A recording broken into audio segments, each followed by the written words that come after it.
మాతృదేవోభవ పితృదేవోభవ. నేను మీ శ్రీధర్. 9295909819 నా phone number. Okay. ఇప్పుడు ఆగస్టు నెల ఫలితాలు మేషరాశి నుండి మీనరాశి వారి వరకు, అంటే 12 రాశుల యొక్క ఫలితాలు ఆగస్టు 1 నుండి ఆగస్టు 15 వరకు.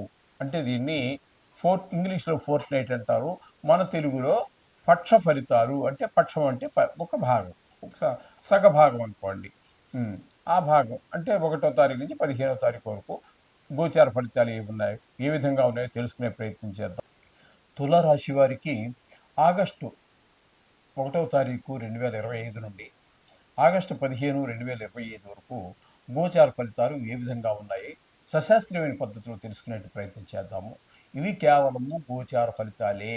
ఇది వ్యక్తిగతంగా మీకు ఒక్కరికి సంబంధించినది కాదు. చాలామంది దీనికి సంబంధించినటువంటి విషయం ఉంటుంది. ఇందులో మీ వ్యక్తిగత జాతకంలోనే ప్రత్యేకించి మీ జాతకం మీదే, ఎవరి జాతకము వారిదే ఉంటుంది. అందుచేత దానికి దీన్ని అనుసంధానం చేసుకుని చూసుకోవాలి. ఏదేమైనప్పటికీ కూడా మొత్తంగా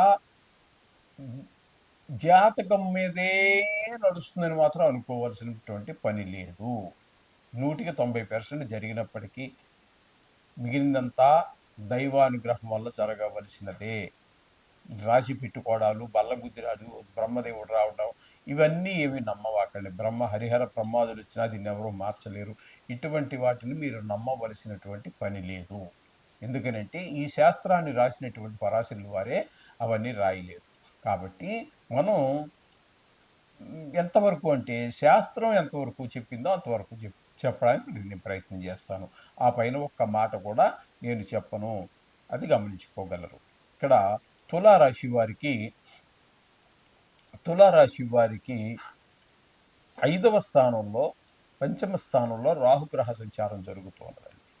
అట్లాగే 6వ స్థానంలో సంచరించేటటువంటి శని భగవానుడు కూడా వక్రగతిలో ఉన్న కారణంగా, అంటే నవంబర్ 26 వరకు ఆయన కూడా మీకు 5వ స్థాన ఫలితాలనే ఇస్తూ ఉన్నారు.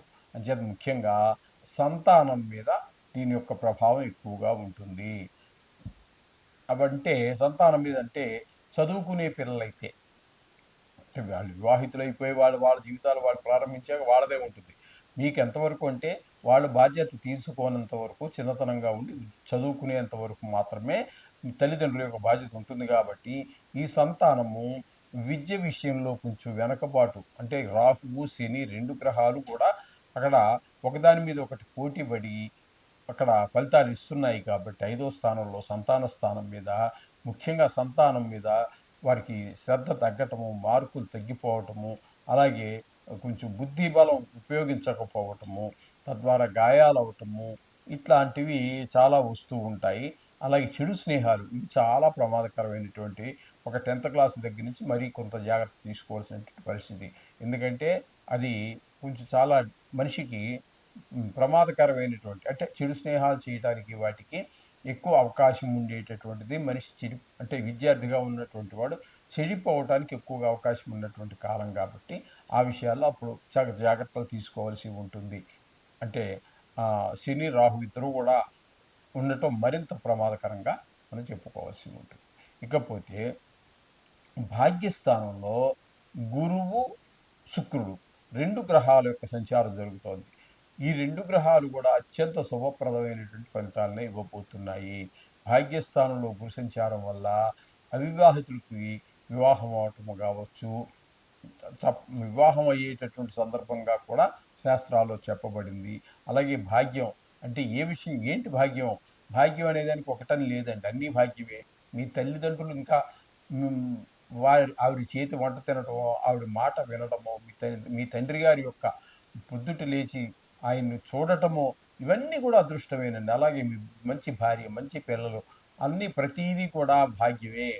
ఒక వాహనం ఉండటం, ఒక ఇల్లు ఉండటం, ఒక భూమి ఉండటం, ఒక మంచిగా మాట్లాడగలగటం, ఒక ఆరోగ్యం బాగుండటం, ఇవన్నీ కూడా భాగ్యాలండి. భాగ్యం కానిది ఏదీ లేదు. ఇవన్నీ అదృష్టం ఉంటేనే వస్తాయి. అలాగే దైవం మీద భక్తి కూడా.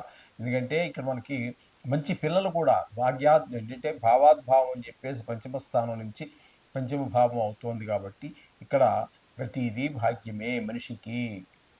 అంచేత ఇక్కడ శుక్రుడు ఉండటము, గురువు ఉండటము రెండు కూడా చాలా మంచి ఫలితాలు ఇస్తూ ఉన్నాయి. ఇక శుక్రుడు ఉండటం వల్ల షేర్ మార్కెట్లో ఉన్నటువంటి వారికి, టీవీ రంగంలో ఉన్నటువంటి వారికి, సినిమా రంగంలో ఉన్నటువంటి వారికి కూడా చాలా అనుకూలమైనటువంటి కాలంగా చెప్పుకోవచ్చు. ఇకపోతే దశమ స్థానంలో రవి యొక్క సంచారం జరుగుతోందండి. రవి యొక్క సంచారం దశమ స్థానంలో మీ ఉద్యోగంలో పురోగతి, వ్యాపారం చేస్తున్నట్టయితే వ్యాపారంలో పురోగతి తప్పకుండా కనిపిస్తుంది. అంతేకాకుండా మీకు అక్కడ ఒక కమాండింగ్ పవర్ కూడా ఉంటే సరే సరి, లేకపోతే ఒక కమాండింగ్ అంటే ఒక నాయకత్వ లక్షణం వాళ్ళని 10 మంది మీద మీరు అజమాయిషీ చేసేటటువంటి ఈ పని జాబ్ రావటం ఇలాంటివన్నీ జరిగే అవకాశం ఉంటుంది. ఉద్యోగం ఒకవేళ ఉద్యోగం రాని వారు ఎవరైనా ఉన్నట్టయితే దశమ స్థానంలో రవి ఉన్న వారికి తప్పకుండా ఉద్యోగం వచ్చేటటువంటి అవకాశం కూడా నాకు కనిపిస్తూ ఉంటుంది. ఇంకా చెప్పాలంటే ఇది కేవలం గోచారం కాబట్టి కొన్ని సందర్భాలలో జాతకంలో కనుక దశముల్లో రవి ఉన్నా, ఆ రవి మీద గురు దృష్టి ఉన్నా కూడా ప్రభుత్వ ఉద్యోగం వచ్చేటటువంటి అవకాశం ఎక్కువగా ఉంటుంది. అలాగే ఆయన ఉచ్చెలో ఉన్న ఇలా చాలా ఉన్నాయండి. ఈ రవికి సంబంధించినటువంటిది ముఖ్యంగా ఆరోగ్యం కూడా చాలా బాగుంటుంది. ఆరోగ్యం మహాభాగ్యం కూడా. అంచేత ఈ రవి యొక్క దశమ స్థానంలో ఉండటం అనేటటువంటిది చాలా ఒక అదృష్టంగా భావించుకోవాలి. ఇక బుధుని యొక్క సంచారం తీసుకున్నట్టయితే ఈయన కూడా భాగ్యస్థానంలో ఒక అంటే 5వ తారీఖు వరకు ఇక్కడ బుధుడు ఉన్నారు. తదుపరి వక్రం ఆఖరి అయిపోతుందండి ఇక్కడ. అంటే ఆయన మీ భాగ్యంలో ఉన్నట్టుగానే మనం చెప్పుకోవాలి. భాగ్యంలో ఉన్నప్పుడు ఆయన కూడా బుధుడు అంత అనుకూలమైన ఫలితాలు ఇవ్వడు, కానీ 5తో ఆఖరి అయిపోయి రుజుమార్గంలో వస్తున్నారు కాబట్టి ఇక్కడ మీకు దశమ స్థానంలో ఆయన కూడా యోగకారకమే అవుతున్నారు. కాకపోతే ఏకాదశ స్థానంలో కేతుగ్రహ సంచారం అంటే లాభస్థానం అనేటప్పటికి ధన బాగా వచ్చేటువంటి అవకాశం ఉంటుంది. ఇంట్లో సోదరులందరూ కూడా మీకు అనుకూలంగా ఉంటారు. వ్యవహారం ఏదైనా మొదలుపెట్టినట్టయితే నైపుణ్యం ఉంటుంది. అలంకార ప్రీతులు కూడా ఉంటూ ఉంటాయి ఏకాదశి స్థానంలో ఉన్నప్పుడు. ఆయుర్దాయం కూడా చాలా బాగుంటూ ఉంటుంది. ఈ విధమైన పరిస్థితులన్నీ కూడా బుధ భగవానుడి వల్ల ఏర్పడుతూ ఉన్నాయి. ఇకపోతే ఏకాదశి స్థానంలో కేతుగ్రహ సంచారం చెప్పుకోవాలండి. ఏకాదశి స్థానంలో కేతుగ్రహం చాలా శుభప్రదమైనటువంటి ఫలితాలన్నీ ఇస్తూ ఉంటాడు ఆయన కూడా. ఇంకా అది ఇది అని లేదండి, అన్ని లాభమే. ఏది ముట్టుకున్నా వ్యవహారం చేసిన మంచి నైపుణ్యం అది కనబడుతూ ఉంటుంది. మీరు ఏదైనా ఒక వ్యవహారం చేస్తే అందులో పూర్తి విజయాన్ని సాధిస్తారు. ఇకపోతే వ్యయస్థానంలో కుజుని యొక్క సంచారం ఉన్నదండి. అది మాత్రం కొంచెం ధన వ్యయం అయ్యేటువంటి అవకాశం ఉంది. కొన్ని సందర్భాల్లో ధన నష్టం కూడా జరుగుతుందండి. ధన వ్యయానికి ధన నష్టానికి తేడా ఏంటి అంటే, ధన వ్యయం మీరు ఖర్చు చేసుకున్నారు. అనవసరం ఖర్చు కావచ్చు, మామూలు ఖర్చు కావచ్చు. అది మీరు చేసినటువంటి దానిలో బాధపడాల్సింది ఏముండదు.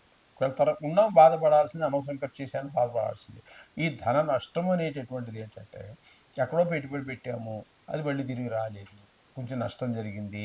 అలాగే ధన నష్టం అంటే పర్సు పోయింది, లేకపోతే ఎవరో ట్రైన్ ఎక్కేటప్పుడు పర్సు కొట్టేశారు, దొంగతనం జరిగింది.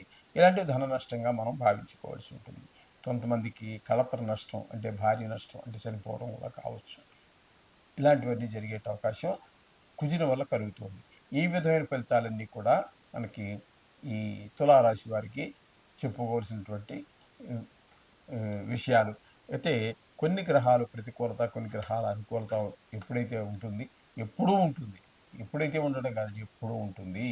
కాబట్టి మీరు ఈ నవగ్రహాన్ని ప్రతిరోజు ఒక 2 నుంచి 5 నిమిషాలు, ఇంకా అవకాశం ఉంటే మీ ఇష్టం, దాన్ని అలా పూజ చేసుకున్నట్టో స్మరించుకోవటం ఏదో చేస్తే మీకు ఈ దుష్ట ప్రభావాల నుంచి బయటపడతారు చాలా సునాయాసంగా. మీకు 15 రోజులు చాలా ఈజీగా గడిచిపెట్టిన అవకాశం. శుభం భూయా.